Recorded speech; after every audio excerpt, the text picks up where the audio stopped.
હાલ ચોમાસાની ઋતુ ચાલતી હોય પરંતુ વરસાદ નહીં પડવાના કારણે ડભોઈ તાલુકાના 22 ગામોના ખેડૂતોનો ડાંગરનો પાક સુકાઈ રહ્યો હતો। ત્યારે ખેડૂતો દ્વારા ધારાસભ્ય શ્રી શૈલેષભાઈ મહેતાને રજૂઆત કરતા તેઓએ તાત્કાલિક ધોરણે સરદાર સરોવરના અધિકારીઓના સંપર્ક કરી તળાવમાં સરદાર સરોવરના પાણી આવતા ખેડૂતોને પાણી મળી રહેતા ખેડૂતોનો પાક બચી જશે। આ અંગે ધારાસભ્યએ જણાવ્યું હતું કે ડભોઈ તાલુકાના વઢવાણા ગામ ગાયકવાડી શાસનમાં 110 વર્ષ પહેલા તાલુકાના 22 ગામોમાં પાણી પૂરું પાડવા માટે ગાયકવાડી શાસને મોટું તળાવ 16 કિલોમીટરની અંતરમાં બનાવવામાં આવ્યું હતું। હાલ વઢવાણા તળાવમાં પાણી છોડવામાં આવ્યું છે અને ખેડૂતો પાણીનો સદુપયોગ કરી તેનો દુરુપયોગ ન કરે, માત્ર ખેતીના કામ માટે જ પાણીનો ઉપયોગ કરે તેવી ખેડૂતોની લાગણીને માન આપી વઢવાણા તળાવમાં પાણી આવતા ખેડૂતોએ ધારાસભ્યશ્રીનો આભાર વ્યક્ત કર્યો હતો।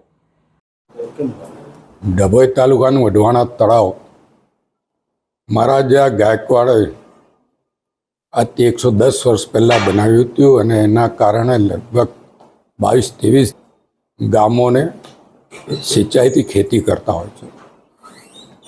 આ વખતે વરસાદની તકલીફને કારણે ડાંગરનો પાક સુકાઈ જાય એવી પરિસ્થિતિને કારણે SSNL એટલે કે સરદાર સરોવર નિગમના અધિકારીઓને વિનંતી કરતા તેમણે પાણી છોડ્યું છે વઢવાણા તળાવમાં અને એના કારણે આ 23 ગામના ખેડૂતોને એમના ડાંગરનો પાક બચી શકશે।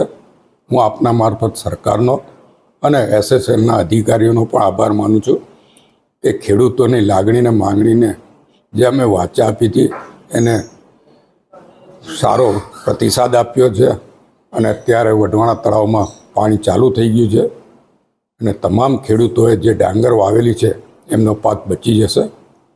આપના મારફત આ તમામ ખેડૂતોને પણ વિનંતી કે પાણીનો સદુપયોગ યા દુરુપયોગ ના થાય અને ફક્ત ખેતીના કામમાં જ ઉપયોગ થાય। આભાર।